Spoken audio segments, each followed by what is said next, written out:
Oi pessoal, eu sou a professora Cíntia e nós estamos aqui resolvendo questões de matemática do Enem 2020. Estou me baseando no caderno cinza, vamos ver mais uma questão.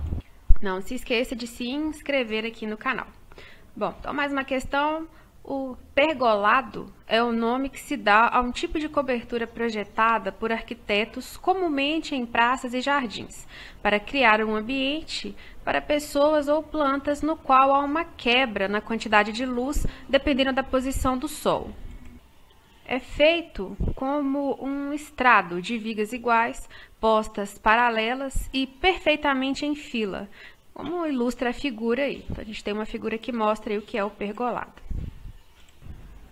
Um arquiteto projeta um pergolado com vãos de 30 centímetros de distância entre suas vigas, de modo que no solstício de verão, a trajetória do Sol durante o dia seja realizada num plano perpendicular à direção das vigas, e que o Sol da tarde, no momento em que seus raios fizerem 30 graus com a posição a pino, gere a metade da luz que passa no pergolado ao meio-dia.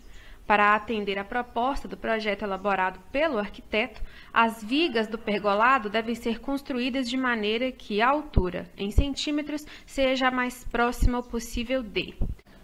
Então, a questão nos diz que eu tenho aqui, ó, vou colocar aqui uma das vigas desse pergolado, né?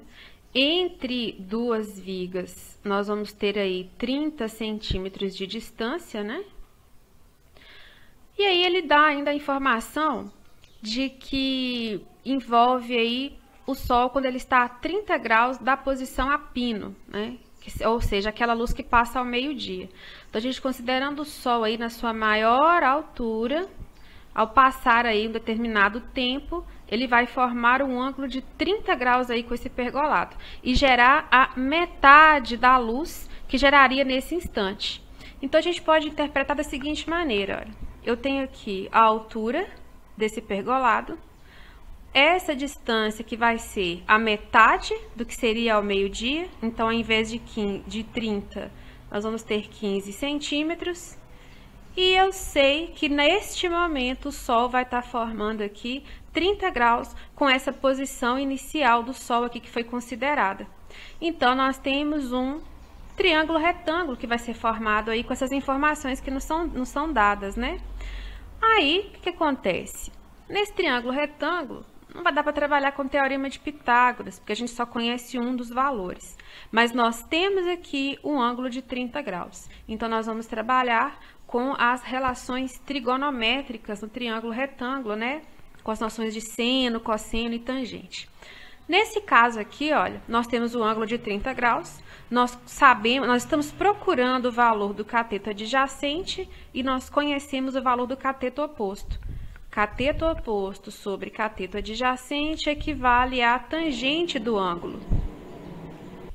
Então, para resolver essa questão, a gente precisa conhecer o valor da tangente do ângulo de 30 graus, né? O problema não nos deu esse valor, então a gente vai ter que se lembrar, e na hora da prova foi necessário que os alunos se lembrassem de que valor é esse. Mas nós vamos poder dizer aqui que o cateto oposto, que é 15, sobre o H, que é o nome que eu dei aqui para o cateto adjacente, tem que ser igual a raiz de 3 sobre 3, que é o valor da tangente do ângulo de 30 graus. Aqui a gente vai multiplicar cruzado, olha. Então, nós vamos ter aqui que H vezes a raiz de 3 é igual a 15 vezes 3, que dá 45. Essa altura vai ser 45 dividido sobre a raiz de 3. Nós vamos racionalizar para facilitar essa operação, né? Não pode ficar radical no denominador.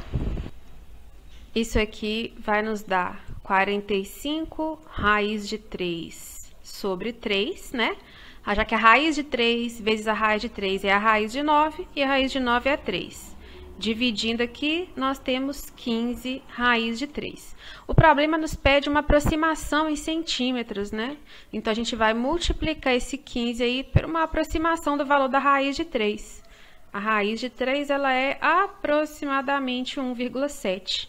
Então, aqui, olha, nós temos 15 vezes 1,7. Isso vai dar 25,5 centímetros. Olhando lá as nossas opções, a gente vai ver que a resposta que mais se aproxima aí é a letra C, né? A altura em centímetro aí desse pergolado, ele vai se aproximar de 26 centímetros.